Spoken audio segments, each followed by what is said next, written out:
خداوند غفور و رحیم است. ببینید همین 11 ماه هم دارد.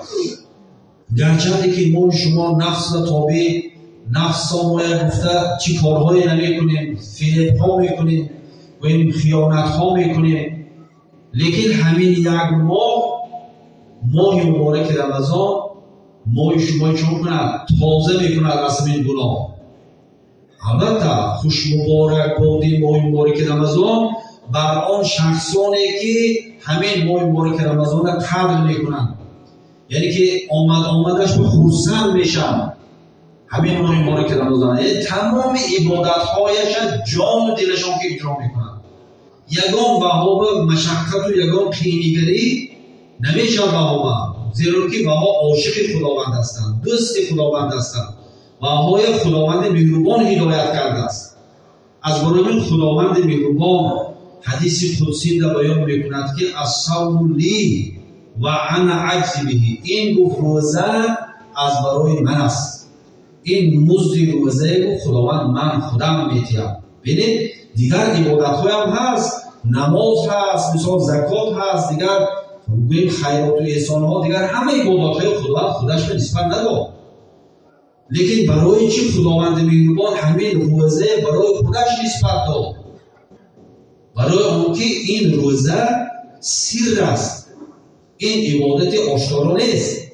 یعنی شما نماز میخونید، من همه یک ما دوستی ایستادیم، من شما هم مایش شما دیدید، شما نماز خوانده هم آمده اینجا با زکاتتون هم میتید، مثال زن و بچه هاتون رو یک چند کس میبینن زکاتی دوسته میکنن، لیکن روزه یا برادرو این سری مبین بنده خداوند است که یگان کس نمیبیند. اینا شما خانومه در آمده خورده رواتون رو پاکر بریدم هیچکی نمیدوند شما یا من روزه میگم، لیکن فقط خودش میدوند سر مبین بنده خداوند مهربان است.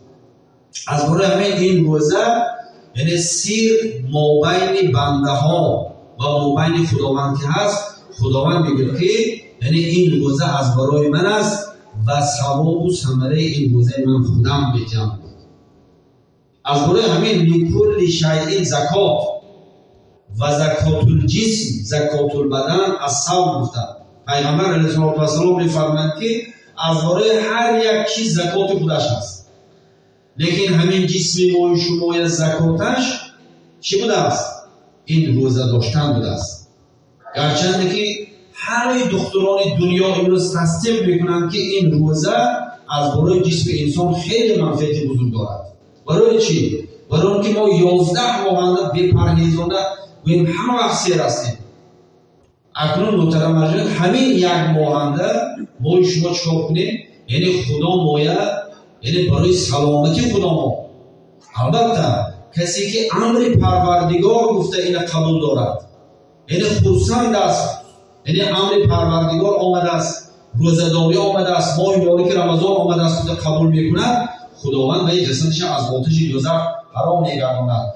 و آخر دعوانا ان الحمد لله رب العالمین. خداوند همه ما شما یعنی توفیق رفیق گرداند، روزه داشتن با عبادت‌هایش، با شرافتش، با کرامتش، با این فیض و برکاتش، با رحمتش، با مغفرتش، با خلاصی از عتق من النیران، از آتش دوزخش خداوند مهربان گذراندن نصیب روزی گرداند. خداوند مهربان همه ماه مبارکات گرداند. خداوند مهربان این ماه مبارک رمضان از برای ما پرفیض و پربرکات گرداند. با حرمت ماه مبارک رمضان دیاران مایا، وطنان مایا، دولتان مایا از جميع آفت‌ها، بلاها، از گزندها، یعنی پروردگار خودش نگهدار باشد. الله اکبر.